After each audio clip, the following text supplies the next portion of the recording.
following program is a presentation of the Options Insider Radio Network.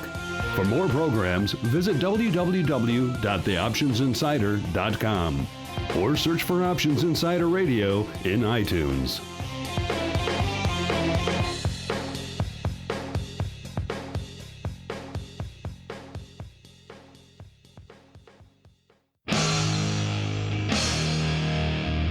And now, it's time for the show that breaks down the options market. From unusual activity alerts to market updates and trading strategies. If it involves puts and calls, then our all-star panel will break it down. It's time to hit the Option Block. With your host, Mark Longo from theoptionsinsider.com and co-hosts Mike Tusaw from KnowYourOptionsInc.com and Mark Sebastian from OptionPit.com.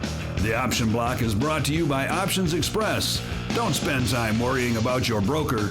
At Options Xpress, security, stability, and account protection are the most important responsibilities to our customers. Secure account access, enhanced financial protection, entrusted with over $7 billion in customer assets, established financial stability.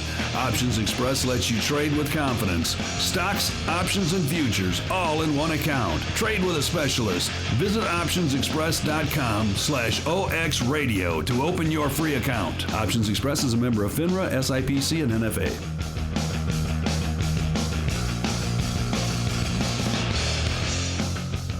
All right, and welcome back once again to the Option Block, everyone's favorite source for all things options related. We'll just go broad today. Why not?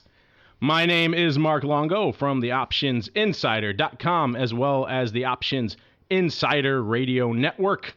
And before we dive into the show, real quick plug, I want to mention if you like what we talk about on this show, in particular the unusual activity, then we have a little treat in store for you. A lot of you guys have been asking us for ages, for years, since we launched Options Insider. When are you going to do some events? When can we come see what you guys talk about live and in person? When can we come learn from what you guys do? Well, you asked, and now you shall receive. We're having our premier unusual activity forum on March 27th here in Chicago. If you'd like to learn more about that, then surf on over to theoptionsinsider.com/events. We'll have a lot of great special guests. I will, of course, be there. We'll also have the guys from Market Taker Mentoring, guys coming over from Trade Alert, the guys who know the most about market data of anybody that I know in unusual activity. And, of course, our friends over at Option Pit will be making a special appearance. So if you're interested in that, then surf on over to theoptionsinsider.com/events. And of course, I am not alone today on the old All-Star panel, not by a long shot, starting off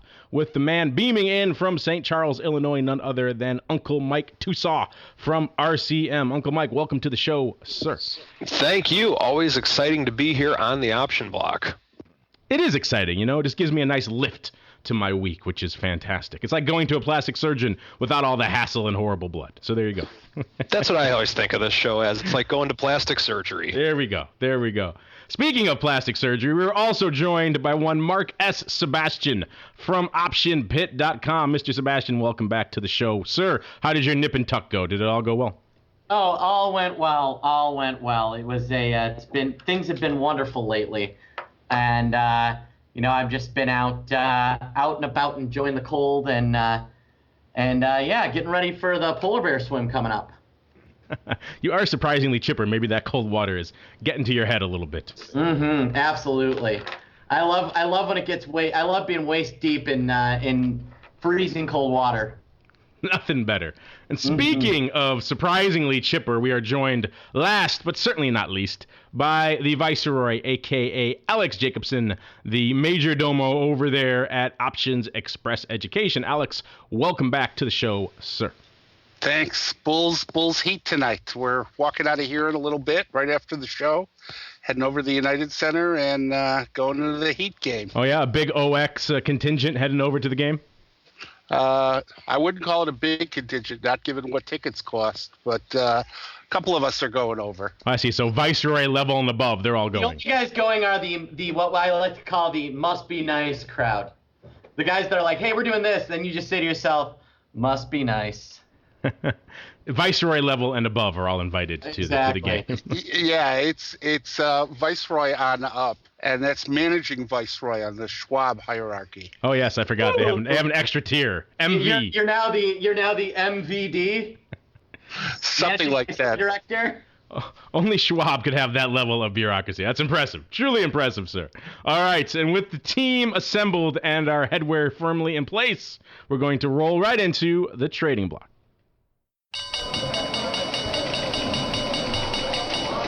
The trading block.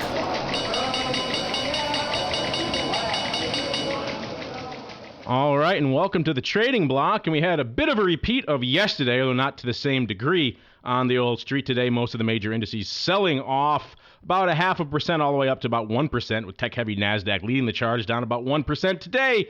S&P down nearly 10 handles to 1502, and the Dow down only fractionally on the day, about 47 handles to 13,880. So a repeat of yesterday, though perhaps not quite as severe. Uncle Mike, in all of today's bloodletting, what in particular caught your eye? Oh, a few things actually. Just over the last couple days, just seeing the market going down like it has. A few things. First one, just going down my screen, Ford. We're down at $12.36 right now. I'm liking selling some premium to get back into it, but I already did. So I'm still short the 12 puts in Ford. They expire next Friday. So for now, I'm not taking any action on it. But I'll be honest with you, I'd be probably pretty happy if it actually went down to the 12 level and we got it put to us. And in the meantime, if it doesn't, I plan on selling more premium. Facebook, that one took a bath today. It's kind of been going down a lot lately. We're short the 26 puts in Facebook. They also expire next week. So both those positions are examples of the beauty of time decay, and that we're profitable on the positions even though the stock is going down in value. My beloved precious metals. These are at a spot right now where I'm leaving the upside open at this point. I'm hedged in gold and GLD at the 150 level, and I'm hedged in silver SLV at the 28 level. I'm leaving the upside open for now. I'm not saying that this is the breakout, as I know Mark Longo is going to claim I said in about 2 minutes after I said it. 2 minutes and counting. There we go. But I like gold and silver at these levels, and they've kind of been puttering around at the higher levels where they were, like GLD at the 160 level and silver maybe a little bit above the 30 level. But these are some pretty attractive levels where they're at right now, and I'm getting a little bit bullish on these metals, I must say. There you go. Keeping the upside open. That's Uncle Mike's motto for life. There we go. Unless I'm short premium. There you go. Then you're heavily, heavily close to the upside. Absolutely. Anything else you want to chat about in the trading block before you got to go? That's pretty much, that's what's lighting up my tape today. Just real quick, Google around the 800 level, and Google actually had a positive day on the day. So although it has come below 800, I want to see it stabilize above the 800 level before I would put any money into it. But what I like about Google is that it's staying strong in a day like today. However, and this is a big however with all capital letters and 3 exclamation points, I don't think I would get into it just yet because of the fact that there is that fruit company that went to 700, and well, it didn't exactly stay there. Yeah, it didn't exactly turn out for the best. But yes, your big Google indicator, I was going to mention that to you, did finally surpass the 800 level. Couldn't really hang out there too long. Closed today at 795, almost 796. So we're dancing with that level. We'll see if they can get back up there. Then Uncle Mike you'll be switching your tech allegiances, it sounds like. Maybe, I don't know, but Apple, with Sebastian hating Apple as much as he does right now, it makes me want to get into it. So if are you going to go whole hog? You're going to sell the iPhone and buy an Android device and really get into it, live the life? No, I already own a Droid. I never did own an iPhone. Oh, so you're not a complete zealot then? Okay, good. No, I try and keep my emotions out of this. It's if I owned an Apple product, I don't think I could invest in the stock. That would be unethical. He just disqualified about 2/3 of Apple's investors. Mr. Sebastian, what caught your eye in today's sea of red, sir? You know, it's interesting. It started to look really ugly there for a minute, didn't it? If you were watching, things looked like they were about to fall off, and then something funny happened. Even as the S&Ps were really looking like they were going to outperform yesterday's sell-off, the VIX stopped rallying completely. It ran right into, if you kind of follow a tick chart of it. I'm probably the only person that follows VIX tick charts. But if you follow the VIX ticks charts, it ran right. It kind of briefly touched over 16, and then just nosedived right around 1:30 Central Time, 2:30 Eastern, and really just was almost straight down from there. Even though the S&Ps closed down 9, the relatively tame close of 1522 for the VIX, up a half a buck. I think it points toward, this will be after the fact tomorrow, but I think we're going to be green on the open tomorrow for sure, and unless there's some sort of ridiculously bad news. And also, we saw VIX backwardate briefly around the same time, completely tanked back into contango. The futures really kind of dived as well. So, despite all of the quote-unquote sea of red, we're sitting here getting, borderline panicking about a net 28 handle move over a 2-day period. So we've moved a total of 2%. Congrats, S&P 500. That gets back to my long-standing point that vol and VIX traders don't seem to be able to grasp basic math sometimes. No, it's hilarious. And the more hilarious thing is, this is the part that was cracking me up, and is that here we are. Why were we selling off? What was the big precipice to this sell-off? I think it's because Alex got a new hat. Isn't that what it is? And that prompted a sell-off? Nothing to do with that. It's because Alex is going to be at the Bulls game tonight. No one knows he's going to cover the overnight desk at Schwab. No, it was potential end of QE, which would mean there'd be some potential pressure on bond prices. Well, I pull up the bonds today. On the news that bonds might sell off, what did bonds do? They rallied. Bonds have been the most contrary thing in ages, and for years. It's been for years. When did we do that live show? Was it a year and a half ago? And remember Tony was going on then about bonds and how they were screaming. I mean, it's been flummoxing everyone for years. We're selling off because QE may end. Okay. Yes. We're selling off because QE may end, and we're afraid interest rates bonds are going to sell off. What do? Buy bonds. I have a feeling we're going to have a lot of grist for the mill tomorrow on volatility views with the difference between realized and implied volatility. I know. We're going to be green tomorrow. I'm putting it out there right now. I'd buy this market right here. Looks like I think a lot of people were just waiting on the side. I mean, they had taken all these rallies, started selling off, take some money off the table, and they're just using any excuse to dive in. That's the only thing that makes any rational sense to me right here. Because if you look for real reasons, end of QE3, etc., it just flummoxes you. you want to just wrap your hands around the market and shake. Hey, and apparently HPQ leaked their earnings a little bit today. That was part of what caused the rally. Think of it. Look at this, Mark. Hewlett-Packard is up $1.10 after hours. Think about that. Yeah, I mean, if Hewlett can rally, then I guess that means the best for anything. I mean, because what have they done that's at all positive in the past? Well, the woolly mammoth did not go extinct for a very, very long time. Just saying. I don't know. Ever since the compact thing, I've watched with distaste at what's happened over at Hewlett-Packard. That was a disaster of a purchase. That never made any sense to me ever. I never understood why you'd have such a redundant purchase. Let's buy the exact same thing over, only lower end. That makes a lot of sense. You could not do an option seminar in Texas and put up a compact put idea without getting booed. That's how I bet you could if you were at a Texas Instrument factory. Not even in a Texas Instrument factory. Compact was so popular down there. Hey, I got a question for both you guys. You seeing any interest or traction in the new NASDAQ Mellon bond options? I haven't even really. That was on my list of things to look at tomorrow. What's the symbol on like the 10-year? There's 4 of them depending on the auction, but okay, it's they do the most recently auctioned, and I think they do 4 10 years and 4 30 years. The thing that makes it interesting is, we the securities industry have made a number of runs at fixed income options and never really gotten any traction. Kind of interesting this time, the branding that they brought in Mellon as sort of the co-branding partner. Mellon Bank? Yeah, BNY Mellon. And by the way, at one time Mellon was, one of the top 3 SPX customers, both CME and SIBO. So they've got a big desk. They know how to trade these things. I'm just curious to see if you guys are hearing anything. I mean, I think they've only been trading a couple of days. So yeah, I'm looking. I definitely want to see how they trade. You know, I all of our listeners, I'd encourage you, if you're interested in this, we just did an episode of our interview show, Options Insider Radio, with Tom Whitman, who runs NASDAQ, OMX, PHLX Options.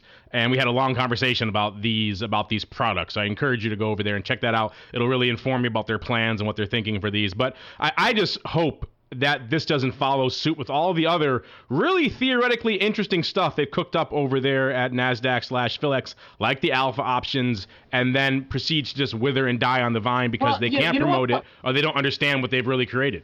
Right, and you know what the problem the NASDAQ's got a couple of, the PHLX, listing products on the PHLX has a couple of problems, is that they always seem to pick the same market maker who does a cruddy job with it, and they always have a few other, they just keep running into the same hurdles, and then they don't list, and they really actually need to list the future to go along with the product. Now, in this case, they do have the basically the future. Yeah, they learned from the mistake of the alpha product, so there was no underlying to go with them. So that they think that really hurt that product. That and the fact that no one on the earth, except for us here on this show, we brought Paul Giganti on this show to discuss alpha indexes. What was that, 2 years ago? I know. I think we were the only show in history to discuss those products. That's how little coverage they got. And he is such a smart guy and tried so hard. And certainly it wasn't his fault. And no, it really wasn't. Paul is a great guy. But there was just no way to, without, either, I almost think they should have listed that AVSPY as kind of like a European futures contract. Then you would have gotten some action on those options maybe. It would have been a little easier to wrap your head around if just a single price instrument as opposed to listing options on these things with no underlying and then trying to introduce the world to this kind of abstract but very cool concept. Yeah, it's not that alpha failed in a sense. It's what you learn from is VIX and the VIX future. And look at how big that product is now that you can get your arms around a pseudo underlying a hedge. Uh-huh. Well, and the big thing behind the VIX and the VIX futures was from day one, they had a group that wanted to trade it. Let's be clear. They listed the VIX index for 15 years before they actually listed a VIX traded future. Yeah, day one was year 15. Right. And that's where I think a lot of these guys get off is they fail to build a brand and then list the product.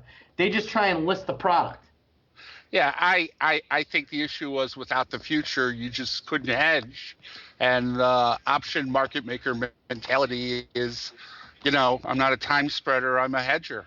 Yeah. And the futures mentality is different. It's time spreading. It's, get your arms around something. I know I've told this story before, but when we brought up VIX, both Stafford and Hall sat in at the meeting and said, we're not going to trade it. We're not going to do it. We can't hedge it. Can't hedge it with straddles.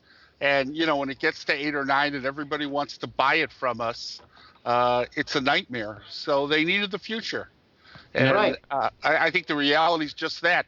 Day one was 15 years into it, and when it got traction on the futures exchange, you had the shot at a product that I think the industry... Right. Well, and I think 15, 20 years ago, there wasn't the same kind of trading in like OTC variance swaps, which are really what drives VIX volume anyway. As we're talking here, I'm pulling up a recent quote for AVSPY, which of course is having issues because they're trying to relist it with the futures going, and but of late it has done an average 10 contracts a day, and today it did 0, and it's been doing 0 for a while. It's got an open interest of 4 contracts.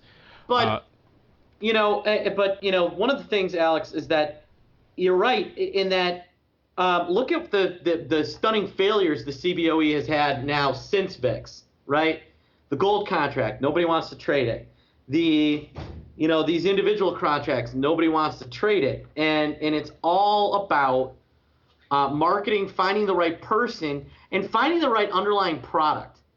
And kind of that combo really creates the perfect storm. And truthfully, having an upstairs product that corresponds with what you're trading on the floor on the listed exchange. Wouldn't you agree? That's part of it. It's also being captive to your distribution system. I mean, I've said this before. I know lots of single stock vol business, but the SIBO doesn't know where it is, and its distribution system isn't going to be talking about it. I mean, you're a captive.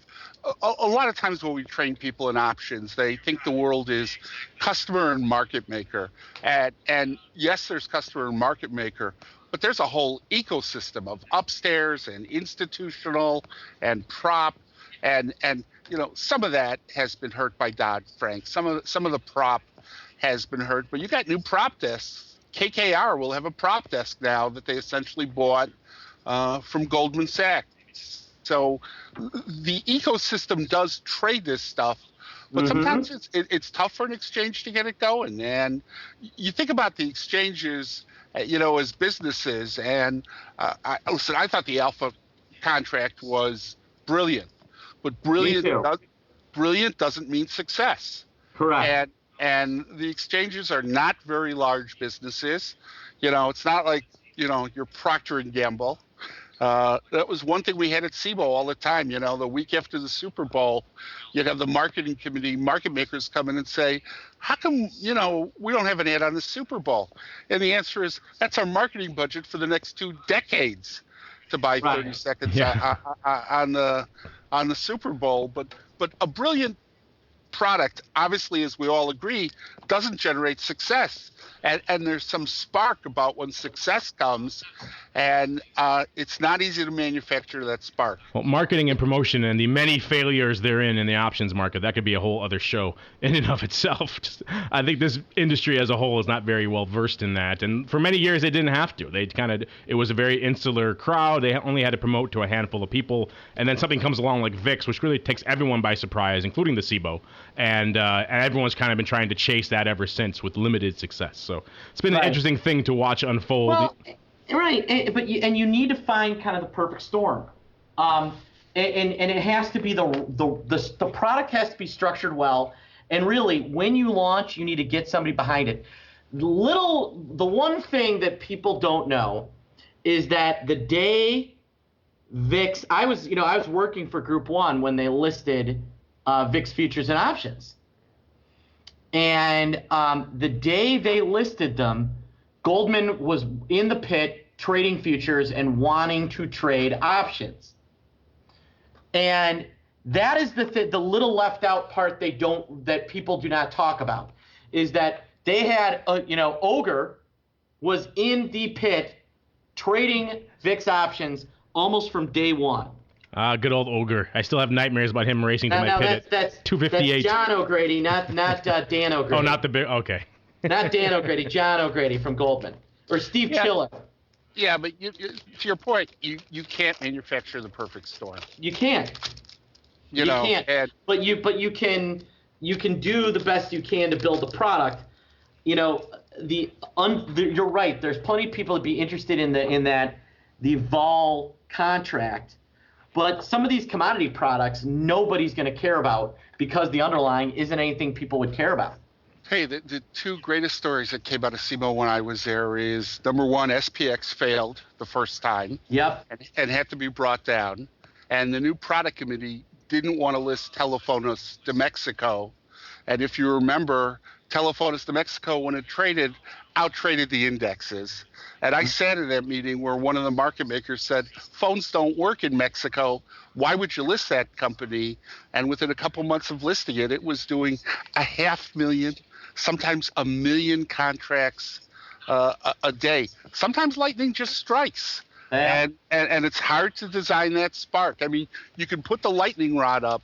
When we talk about how many things haven't worked, I mean, back to the VC model. If you put 10 up and 9 fail and 1 works modestly well, you're a winner. But you got to put those 9 up. Yeah. The problem in the exchange community, sometimes we've been 0 for 10. And that's mostly the hit rate these days, it seems like. And the real problem with that with the exchange community is that really what we need is the exchange. For some of these new products to grow, you're going to need different exchanges to work together, which just doesn't happen very well. If SIBO really wanted an oil contract that traded, they would list it on CFE and it would run on options on WTI. Okay, and if SIBO wanted a gold contract that worked well, they would list it on COMEX, or they'd list it on the COMEX contract, not GLD. Things like that. But it would be marketed by the CFE because, and they'd get some cross-listing there. The big thing is that all of these commodity products that SIBO keeps listing don't cross margin. And nobody on the board, on the CME, the Board of Trade, or the ICE is going to want to trade anything they can't cross margin their futures against. Well, we could go on down this rabbit hole for quite a while, but I know a lot of our listeners are champing at the bit to dive into the seamier side of the business, aka the odd block. So we shall accommodate them and roll on in there right now.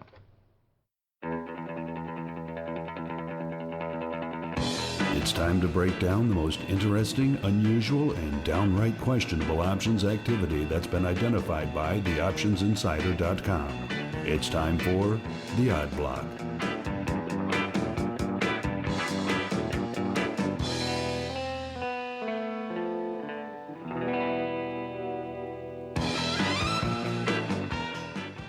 All right, and that funky tune means that it is time once again for the Odd Block. This is, of course, the portion of the program where we dive into the interesting and or the unusual stuff that was lighting up the old tape today.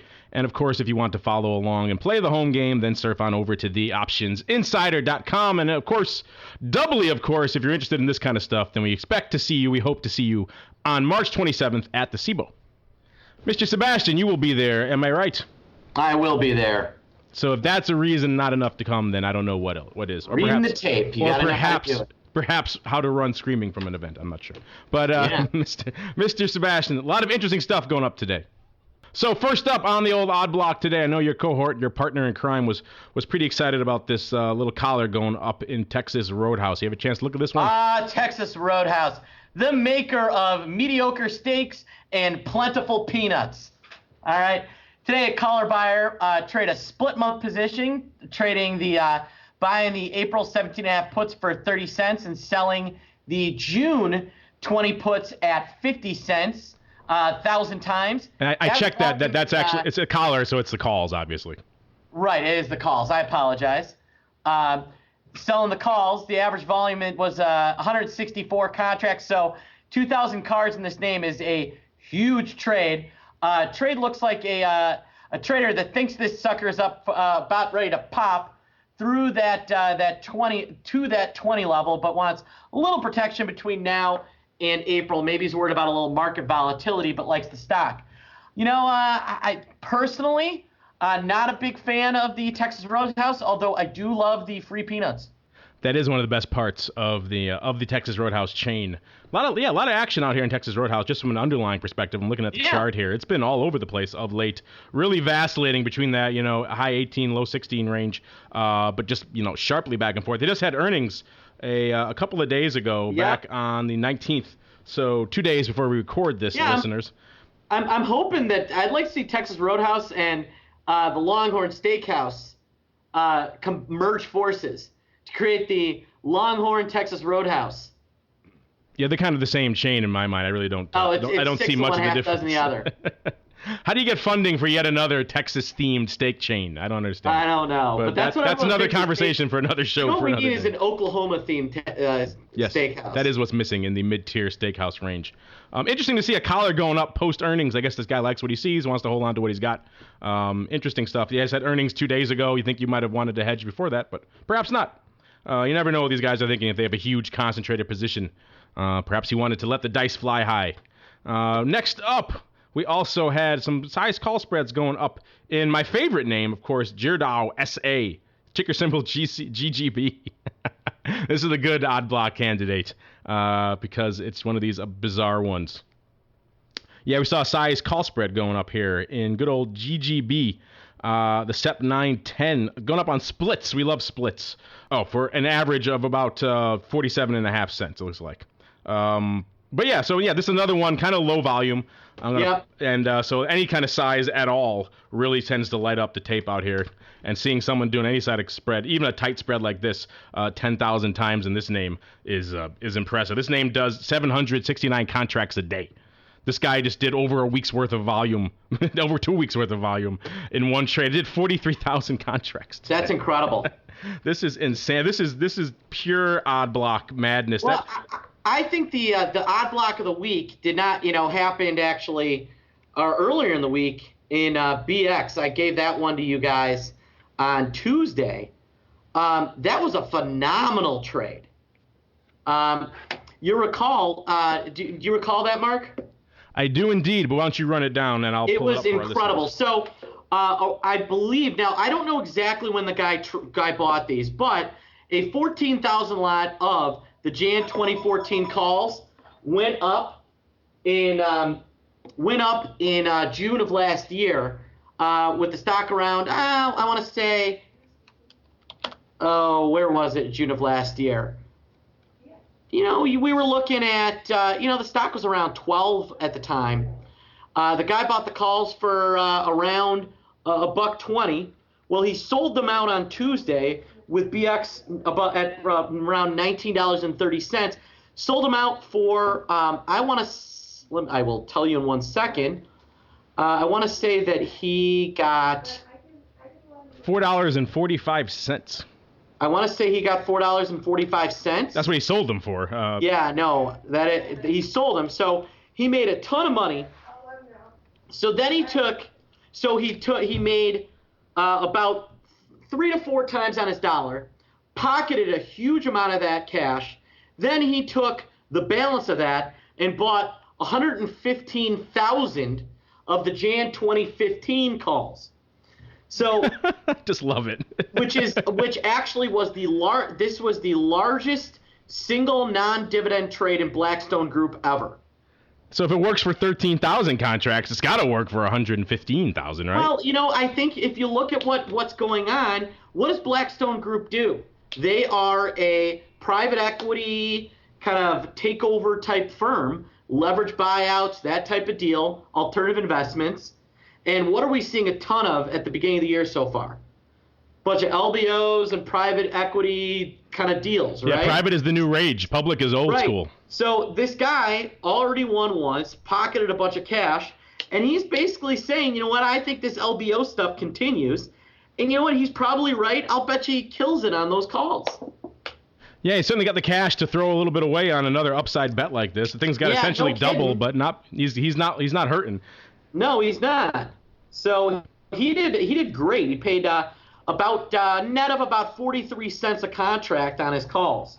So you do the math. So he made there. about $4, almost $4 exactly. That's ridiculous. Yeah. So he basically pocketed what he paid for his original. He pocketed what he originally paid. What he paid for his calls in the first place, and then bet down. Not a bad trade, if you ask me. He's got 2 years, and if the LBO business is good this year, he's going to make a killing. That's just a typical Thursday afternoon trading for me here, and that kind of those kinds of profits. We kind of look down our nose on the little ones like that. But yeah, interesting stuff here in Blackstone. And you're right, we talked about that on the show many times in the past. Everyone, Dell being the most recent example, everyone looking at what happened with Facebook and with Zynga and a number of other names last year, realizing going public maybe not the best thing in the world. There's other ways to get capital, other ways to run your business, and private is certainly the new hot thing. Why have all those prying hands in your business if you don't need them? So be more nimble, be more flexible, and yeah, if you're going to go for someone, look at a name who's in the center of that. Blackstone certainly is. So interesting play. This guy's already knocked it out of the park, so he's got a good track record to go with. That's an interesting trade, definitely. I like that. It's one to keep an eye on. That one, we've got a couple of years for that one to play out, but that's another one we're going to mark down in our little odd block notebook and keep an eye on and come back to in a little while. That's a big one, and I really think I want to keep an eye on that one. Yeah, because this guy clearly... it's the largest trade ever in that name.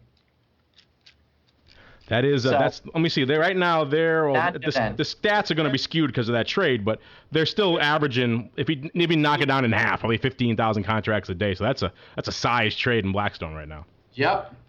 All right. Thank you for that. Well, to put things in perspective, that guy put up 115,000. The next biggest strike in terms of open interest is the one he was closing that has 37,000 contracts of open interest. He's making some good money trading with himself. He really is. Yeah, you're right. Yeah, the 30s, that's pretty much it. That's all there is. Go ahead, Alex. I'm gonna add some local color here, and I got to be a bit cryptic, but he's a she. It's a trader. Oh, you know this person. A trader in Midtown New York, and one of the most savvy, smartest, but great at. Her entire business was buying very long-dated puts and calls, buying them in size. She was a fabulous stock picker, a terrible timer. So her entire business was to buy long-dated stuff and not look at it. It's kind of like the market maker that used to say, I take the little out of the money calls and the little out of the money puts off my sheets. So I won't think that I've got that protection. Her investment attitude, two people I met who continuously return tons of money. One of them I have talked about and can talk about, that was John Jacobson at Harvard, who was just a massive premium seller. But John Jacobson, is he a relative of yours?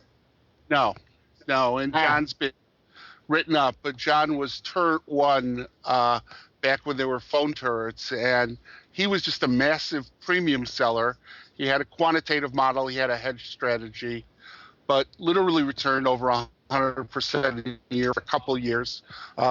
This is a hedge fund, and she essentially buys enormous size and leaps, and does 3 or 4 ideas every quarter and just leaves them and lets them run.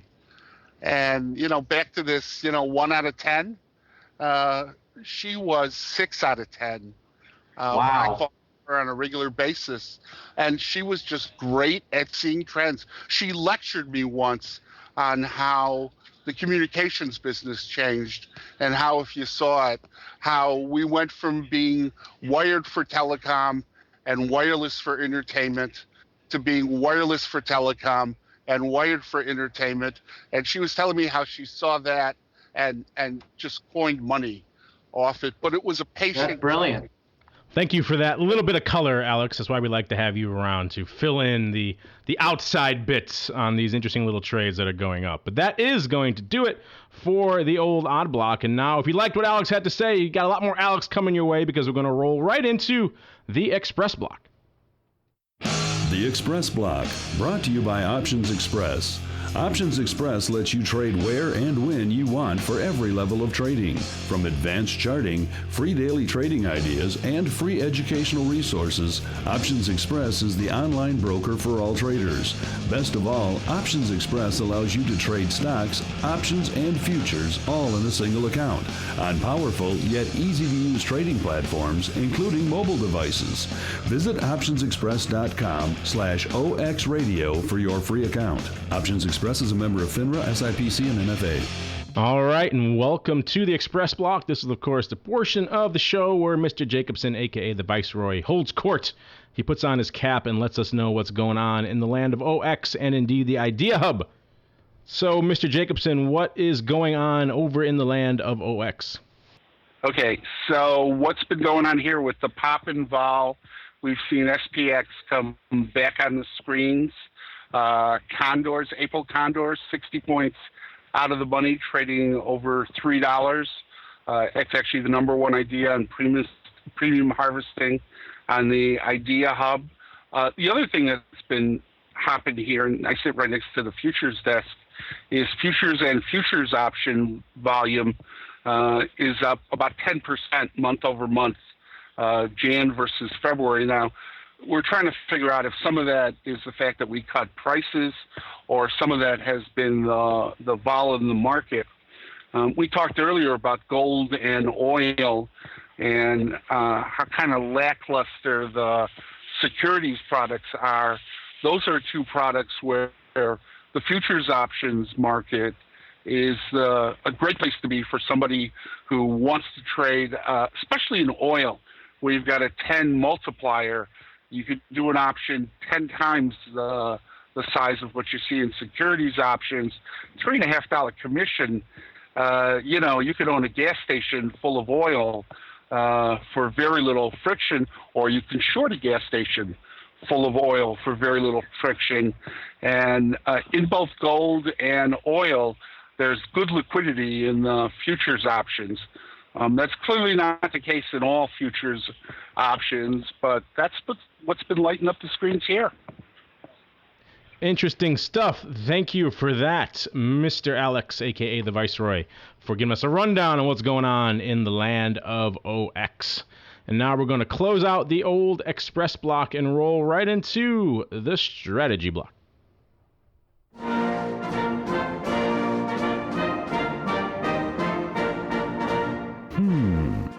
The strategy block.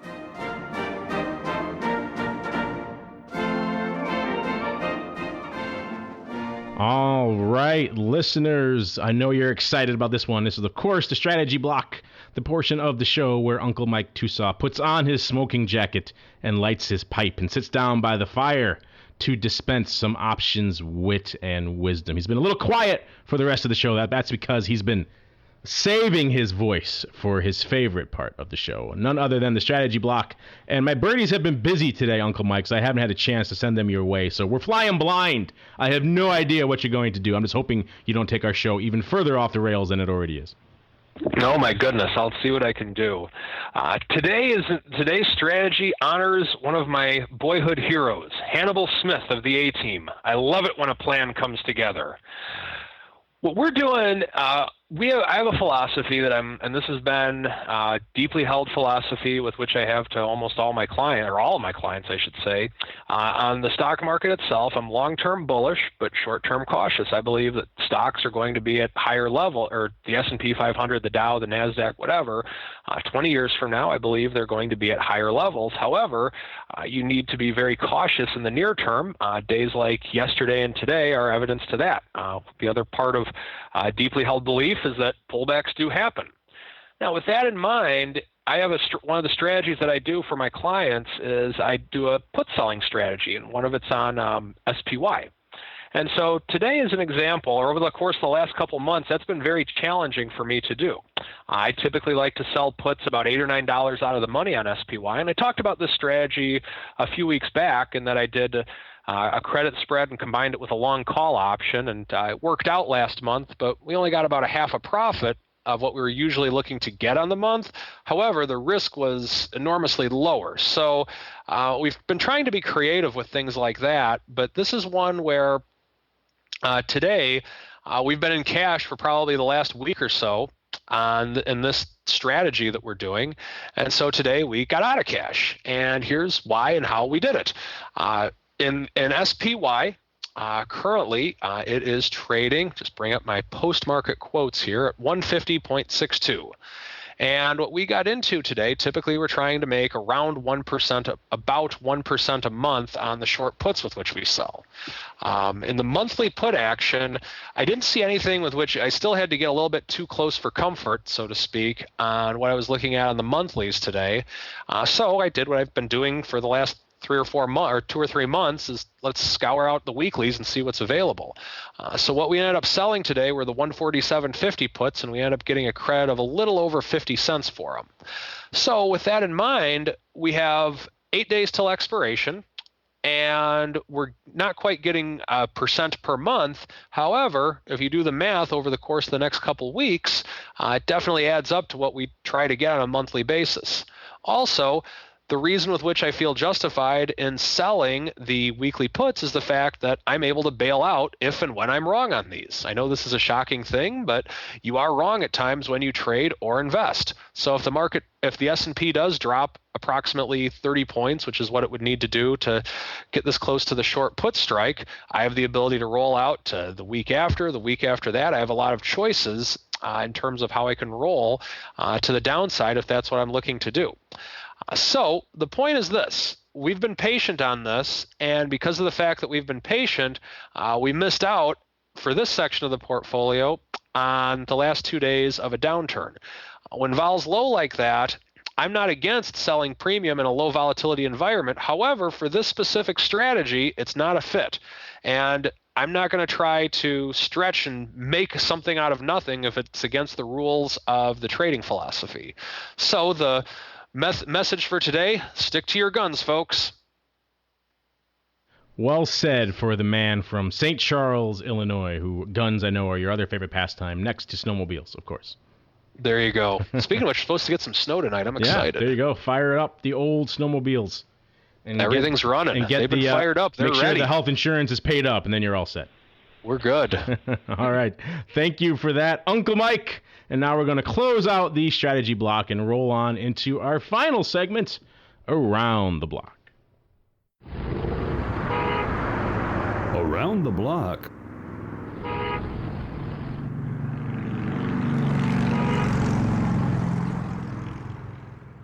Couldn't find any snowmobile horns for your Uncle Mike, so you have to make do with the car horns.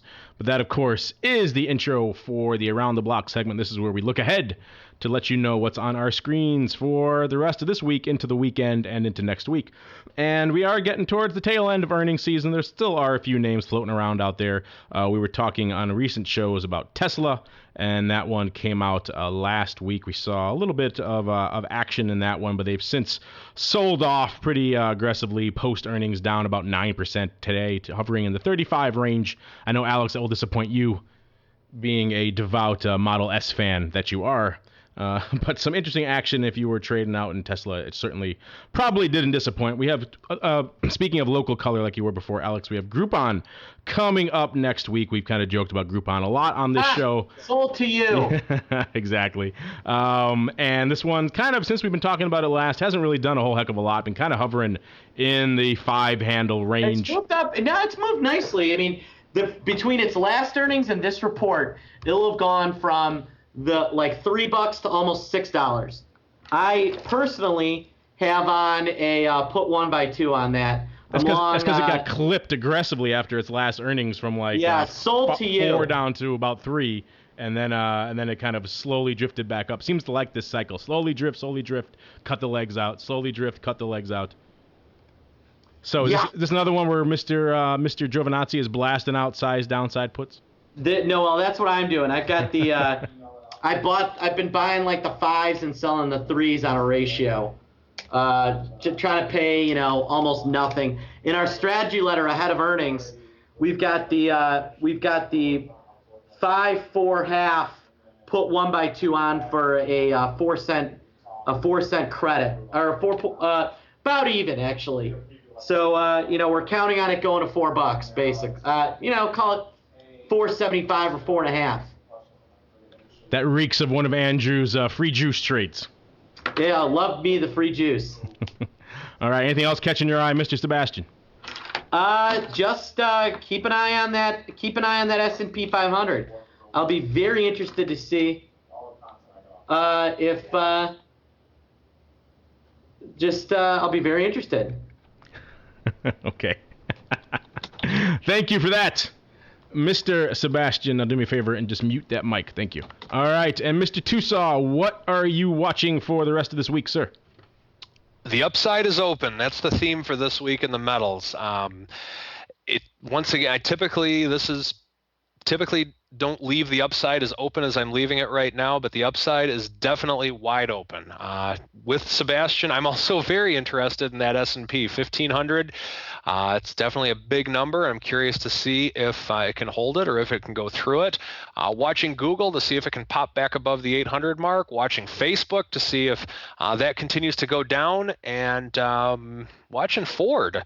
There's some things right now that are very attractive levels, in my opinion, for selling puts. And I think the key thing, as Sebastian put it, is that the S&P is going to dictate a lot, as it always does. You're right. Ford is an attractive one to watch of late. I joke all the time about not trading underlying on this show. I don't traditionally trade much underlying, except for it seems like every now and then I end up with some underlying in my account in Ford. Lately, it's been the reverse, actually. I've been short forward pretty aggressively. Maybe shorted a forward lately. Yeah, there we go. Put that in the commercials. But you're right, Uncle Mike. It's such good timing out there that I finally just hedged it with some short downside puts just to add a little juice to the fire. Before, it has been a fun one to watch, riding it all the way up, riding it back down. It's been a fun little vacillating name. Finally getting some fire after vacillating around the 8 to 9 handle for so long. Getting a little bit of activity out there makes it worth paying attention to again, which is nice. Absolutely. Mr. Jacobson, what are you watching for the rest of this week into the weekend, sir? Not a lot of earnings, as you mentioned, and I, like Mark, think the market will probably pop tomorrow. We've done this again where we have a couple bad days. The journal goes to gloom and doom, and then we start drifting back up. But I think tomorrow could be an up day. But other than that, not a lot on the screen. Not a heck of a lot, so we'll keep an eye on that. You know, Mr. Tusaw likes to joke, but he does like his big numbers, and that is indeed a big number, 1,500 in the S&P. So we'll keep an eye on that. See if things can, if the market can indeed hold that level, or if, as Mr. Sebastian predicts, we are due for a rally tomorrow. Also, Google, see if they can hold or rally above that 800 level again. A lot of key numbers out there, and of course, his favorite GLD. We'll keep an eye on that one. See if the metals are off to the races again. Because, you know, when Uncle Mike is scared to cap his upside, then something could be brewing out there in metals land. All right, and that is going to do it for this episode of the Option Block. But before we go, I like to check in with all my cohorts, my partners in crime here on the old Option Block All-Star panel to see what's going on in their neck of the woods. Starting off with you, Mr. Tusaw, I believe you have a webinar train pulling into a station near you. As always, tonight, which will be last night when everyone's listening to this, we have Chris. He's talking about just doing his strategies on option trading in regard to how he's finding valued companies and combining fundamental analysis into synthetic option strategies. This coming week, we're actually really excited about a CTA with whom we have on. We will introduce him on the show on Monday in the interview block. He specializes in doing options on the big S&P contract, and that is all he does. So we are excited about this.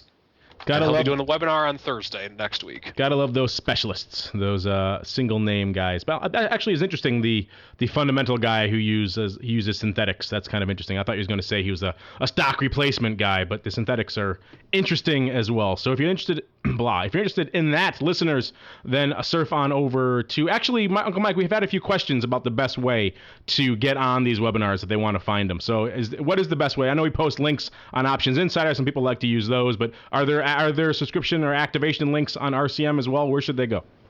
Yeah, it'll be on rcmassetmanagement.com is where this one. It's not there at the current time with which I speak, but we will be having next week. We're going to try and get the webinars up on there. All right, look for RCM Asset Management then, listeners. And Alex, what is coming up in the land of OX for the coming week? So February 23rd, a live event in Indianapolis. And we simulcast those now, so you can come to the site and view the live event. March 9th at the Westin in Lombard, and I'm going to be out for that one. There is a webinar or two every day. In fact, yesterday I was doing an Idea Hub webinar. At the same time, Nino was doing a strategy webinar. So lots of resources. Everything's free. Come to the site. I want to talk about one thing for customers, and for this you have to have an account. We brought out our new trading patterns today, and normally I talk about products that are only available for the domestic customer. Trading patterns are for all Options Express customers, domestic and international. You can log into your account, go to the toolbar, trading patterns. You can see what everyone else who's trading a name is trading. So if you're trading Groupon and you want to see what everyone else who traded Groupon is trading, you can view that. You can also see all the Groupon option strategies. You can see what the most popular strategies were internally. So it's a cool tool for getting a barometer of what's going on in the names you trade or the names you follow. All right, thank you for that, Alex. As always, cooking up some interesting stuff over there in the land of OX. And last but not least, Mr. Sebastian, what is coming up in the land of the pit? Well, it's not official, but Russell and I and Jill are going to be teaching another Trading the VIX class in New York in April, and I'm going to be speaking at the Street Monster Conference in June. Both are available if you go to our website, optionpit.com/events. Well, only one's available. Not the unofficial one in April is not listed yet, but that's coming. But the Street Monster Conference that I'm speaking at in New York is on the website. It should be great. It's going to be my big names like me, this guy named Jim Cramer, and John and Pete Nigerian you might have heard of, but mostly me and Jill Malandrino. Thank you for that, Senior Sebastian. Oh, and of course, there's the biggest thing I'm speaking at, of course, is coming up next month. On March 27th, it's, of course, the Unusual Activity Seminar. Of course, it is the biggest. No, actually, ironically, we're trying to keep it very tailored to a very targeted audience, people who really want to eat this stuff up, who've been surfing on our site for a long time and who understand the value of unusual options activity. So it's going to be a very interesting, I think, very, very exciting event for everyone who's listening and everyone who surfs on over to the Options Insider on a regular basis to read our unusual activity content. And, of course, that is, as Mark mentioned, on March 27th over there at the CBOE. And if you're interested, by all means, surf on over to the optionsinsider.com/events, and I encourage you to get going because we have limited space and we want to really make sure that everyone who wants to get in can get in. And we're putting together a great group of people for you guys to come listen to. I'll be there. Mr. Sebastian will be there, and a great group of other people. We're adding all the time. The list is growing. Should be some great stuff. In fact, also, and I know a lot of our listeners write in asking about these all the time, we're even throwing in a tour of the CBOE trading floor. So if you haven't had a chance to go down there and check that out, the clock is ticking, people. The trading floor are not going to be around forever. If you want to see where things like the VIX and SPX and other things trade, this is going to be one of your last chances. Not too many floor tours. If you call me up in a couple of years and say, can I get a floor tour, I'm guessing it's going to be a hard thing to come by. So if you want to make a day out of it, come on down, get a floor tour, come learn about unusual activity. It should be pretty exciting. TheOptionsInsider.com/events. Surf on over there today. And of course, all of us here on the All-Star panel want to thank all of you out there in the listening audience for downloading and streaming and subscribing to this program and making it such a success. And we'll see you next time right here on the Option Block. Become a part of the Option Block. Just visit www.theoptionsinsider.com/forum to post a question for the hosts. You can also submit questions to twitter.com/optionblock or leave a voicemail at 312-544-9356. Make it interesting and your question just might make it on the air. The Options Block is property of the Options Insider Incorporated. All rights reserved.